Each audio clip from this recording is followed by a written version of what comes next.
de vous savoir toujours nombreux en compagnie des programmes de Guérite TV Monde. Mesdames et messieurs, bonsoir et voici le journal pour le camp de ce mardi 11 septembre 2018.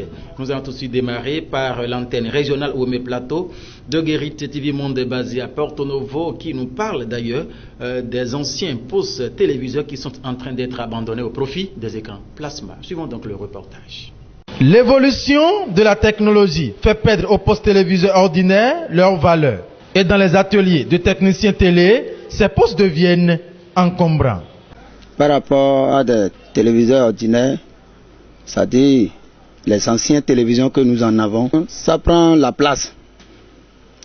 C'est-à-dire, bon, si vous avez 2 ou 3 comme ça, dans un atelier maintenant, bon, c'est déjà encombré. C'est beaucoup ici. Il n'arrive pas à chercher ça. Il amène ça, il laisse. Vous voyez aujourd'hui, le monde évolue. Avant, par rapport aux télés, les télés à tubes, le gros là, les gens utilisaient ça, prend trop de place.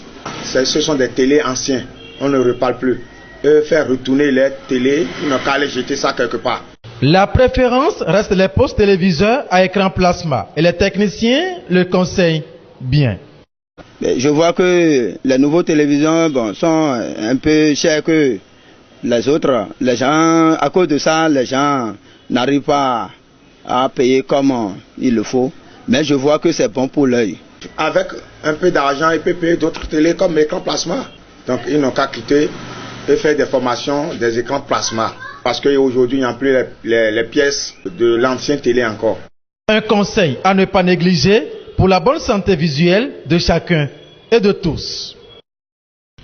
La deuxième représentation de votre émission Instanté sur Guérite TV Monde a reçu ce mardi Gaston Yonlonfon, c'est donc lui, le président du mouvement démocratique pour l'union et le progrès dans le département du Mono. Suivons donc ici son extrait qui ici parle d'ailleurs de son mouvement.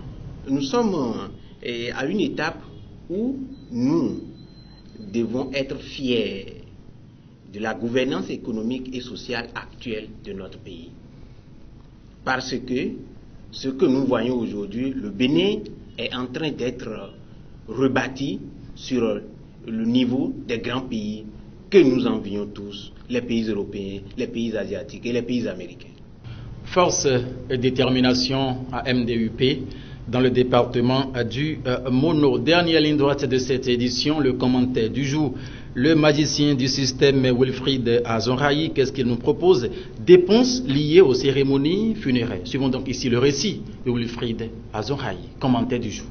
Bonjour à tous. Il n'y a pas ce week-end au Bénin où l'on n'assiste pas à des cérémonies grandioses comme celle-ci. Les funérailles sont légion et coûtent excessivement cher. Par ailleurs, un commerce mirobolant s'observe également autour de ces cérémonies d'inhumation. Le casse-tête devient grand à l'annonce de la mort d'un proche parent. Des décorations fusent de toutes parts. Dans les villes comme en campagne, personne ne veut désormais rester en marge de ces nouvelles tendances. Et pourtant, la façon dont ces cérémonies sont faites de nos jours ruine et force certaines personnes même à s'endetter. À la quête des enveloppes contenant des billets de banque, des personnes qui ne peuvent même pas se lancer dans cette course tentent leur chance.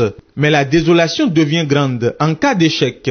En effet, a-t-on besoin de tant de tohu-bohu autour d'une simple cérémonie funéraire? Ces moments qui, en réalité, devraient être caractérisés par le deuil, sont désormais de véritables occasions de fête et de démonstration de force financière. Une prise de conscience s'avère donc nécessaire. Terminus, tout le monde descend. Nous voici donc à la croisée des chemins. Mais merci d'avoir été des nôtres. Très bel après-midi à tous et à toutes.